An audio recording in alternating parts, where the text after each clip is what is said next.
everyone. My name is Pamela Pitcher, and welcome to my podcast, Awaken to the Best You. This podcast is designed to inspire and propel you to a newfound level of empowerment and clarity. Through cultivating the art of thinking, you'll learn how to detangle your thought knots and train your brain to break through obstacles. You'll learn to focus on what matters most and make effective choices to become a remarkable you. Hello, everyone, and welcome to my first pop-up podcast. Until I start season 2, I've decided to record a pop-up from time to time when there's something important or inspirational to share with you. It's mid-December 2020, and this holiday season is like no other I have known. This month, the world is trying to gain control over the virus that has turned our lives upside down. Next month, it'll be 2 years since I've been back to my hometown of Vancouver. And that is the longest I've been away from Canada since I left some 18 years ago. My yearly visits to spend time with friends and family and ski, golf, and hike at my beloved resort of Whistler Blackcomb are suspended. And for many of us, that is how life feels right now. Suspended. Life postponed. Having said that, our lives will resume because with the vaccines that have been created in record time, amazingly, thanks to technology, we now have an end game in sight. Personally, I think 2021 is going to be a tumultuous year for not only healthcare, politically, economically, and environmentally, as mankind evolves from what no longer works.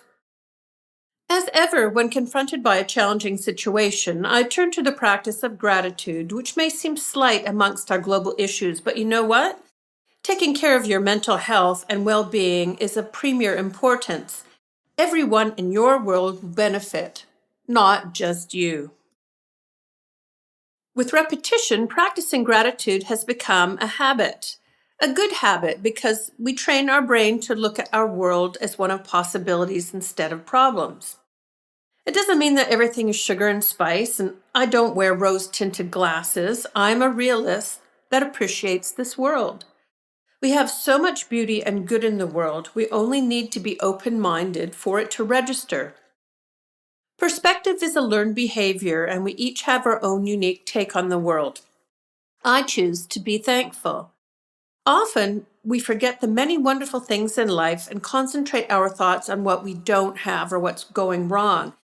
And this is the theme of one of my favorite Christmas movies starring Jimmy Stewart and Donna Reed, It's a Wonderful Life. Jimmy's character realizes after he hits rock bottom to count his blessings with the help of Clarence.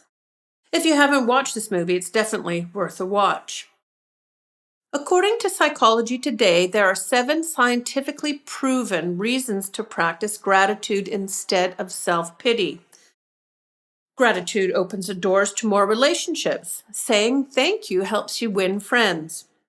It improves our physical health because grateful people are more likely to care for their health. It improves our psychological health by reducing toxic emotions. Gratitude enhances empathy and reduces aggression, and couldn't we use more of that these days? Grateful people sleep better. It improves self-esteem. It increases mental strength.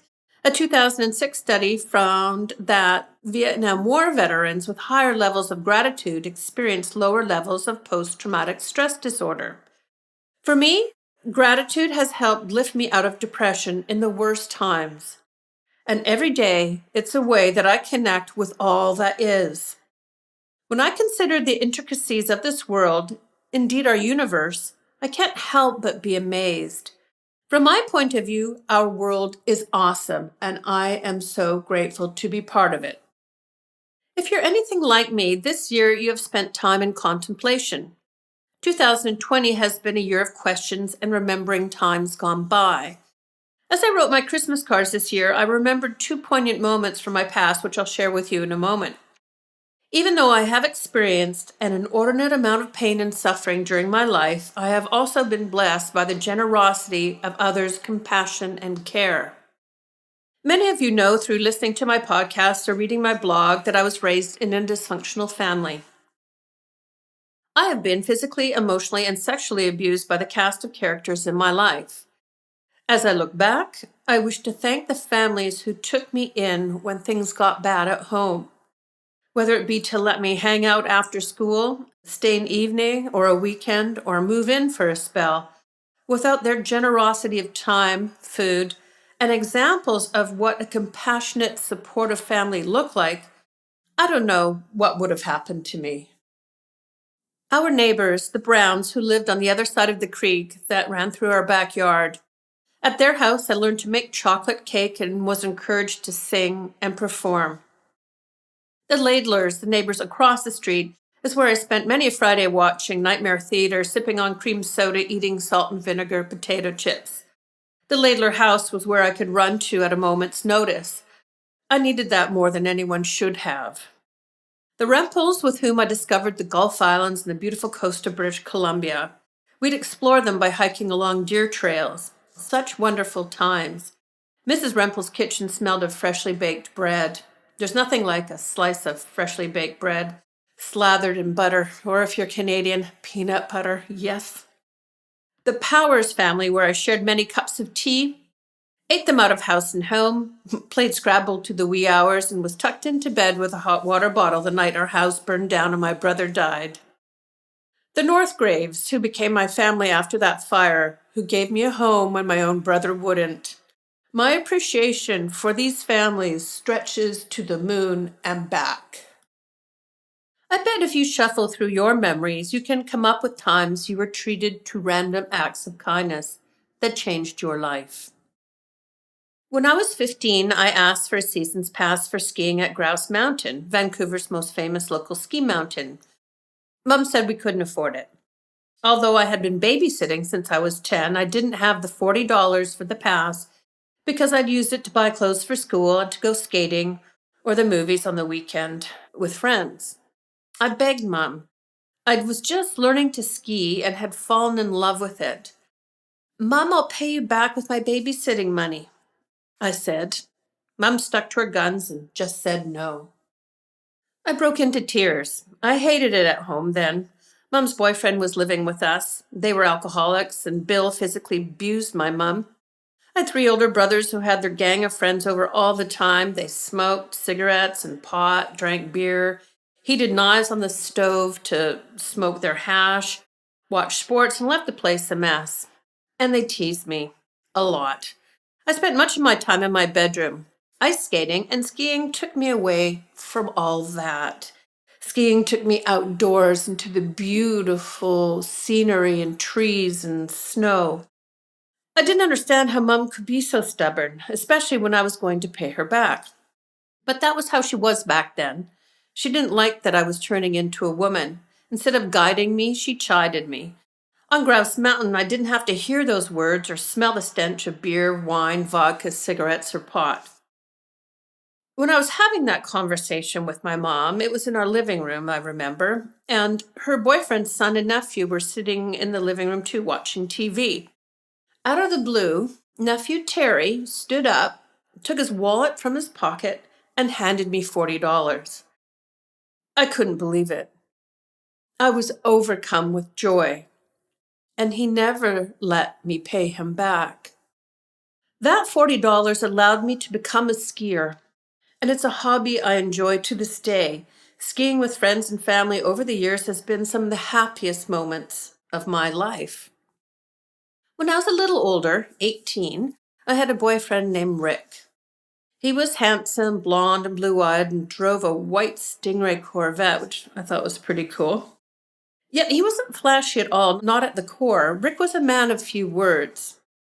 I felt compelled to speak more than I normally would, or there would have been a lot of silent moments. I told him about Christmas at our house. Then it was getting close to Christmas. Mum's abusive boyfriend had just died, so I decided to move back home. I mentioned to Rick that we had never had a real tree after Daddy died when I was very young. For much of my childhood, we had a small artificial tree that Mum placed on top of the buffet in the dining room because that was all she could afford. In my teen years, after winning a lawsuit, Mum bought a full-size artificial tree, but never a real one. It was too expensive, she'd say. It came time to put up the Christmas decorations. The doorbell rang, and I opened the door, and there was Rick with a beautiful live Christmas tree. It was the tallest one we had known, and the smell of pine permeated our house. That tree was one of the best Christmas presents I have ever had. If I knew where Rick was today, I would call him and thank him again. His generosity meant so much to me. And same goes for Terry. I don't think I thanked either of them enough. Generosity isn't just about receiving, of course, although all the people I mentioned have enhanced my life in a profound way. It's also about giving. I was bitten by the giving bug at an early age. My first recollection was as a little girl putting my allowance in an envelope and after writing a friend's name on it, popping it into their mailbox with no note of explanation. I just wanted them to have a surprise, to have money, and people seemed to want money. One time I was there when a friend opened the envelope and how their face just lit up. It was such a happy moment for me, not only them. The giving bug remains with me today. For example, my podcast is one way I give back. Every sunrise is an invitation for us to rise and brighten someone's day. That is why generosity is regarded as a virtue. This Christmas, consider exercising your free will and give something to somebody unexpectedly. Being generous is a fantastic way to improve your well-being because it has a ripple effect. The more we believe that what we give will be of value to others, the better it feels. It's by the grace of generosity of so many others that my life was changed for the better. Nobody that I have mentioned in this podcast wanted anything in return. Did they feel better for helping me? I imagine so, most definitely. And that's okay, is how it works. It's an exchange of energy. I'm not a religious person.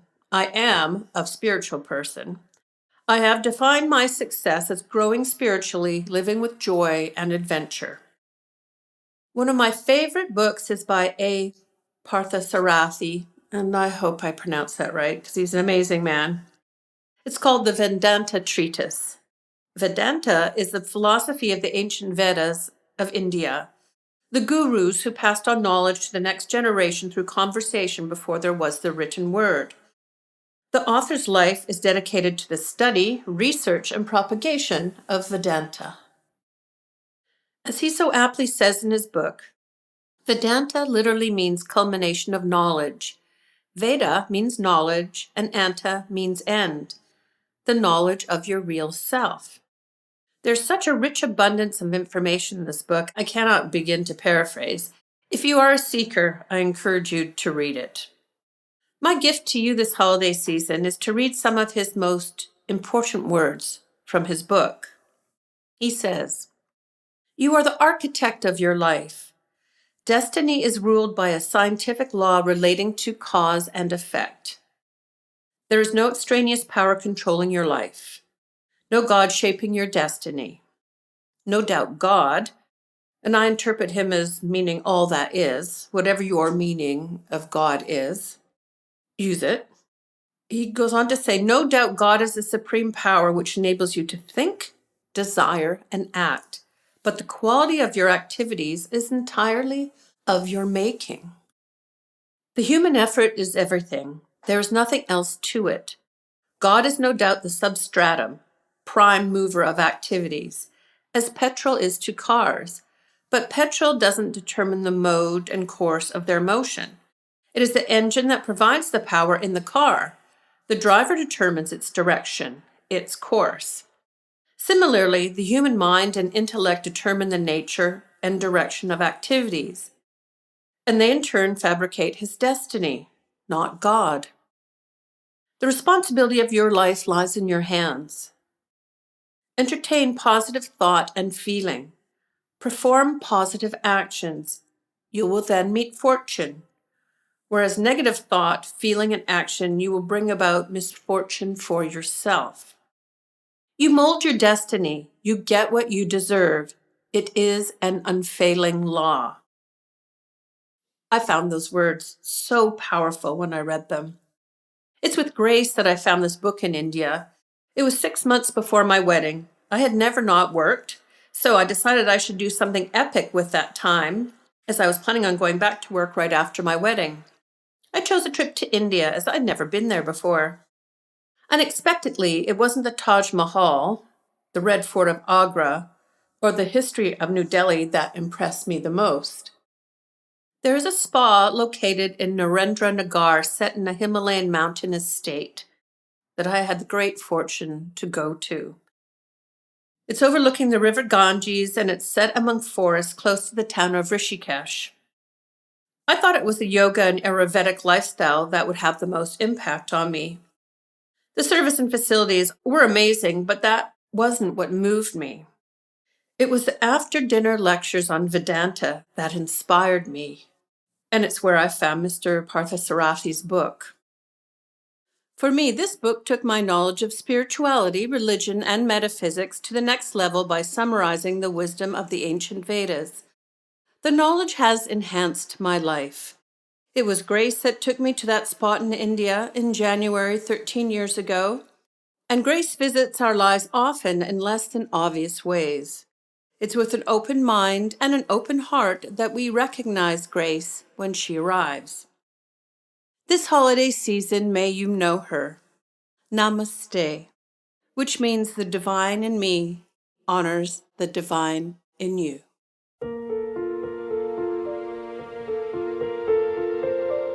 Please remember to subscribe and share across social media. I'd really appreciate that, as Awaken to the Best You is my way of giving back. The more, the merrier. And I'd also love to read your comments, so please send your feedback my way so I know how to help you the most. Thank you again. Ciao for now.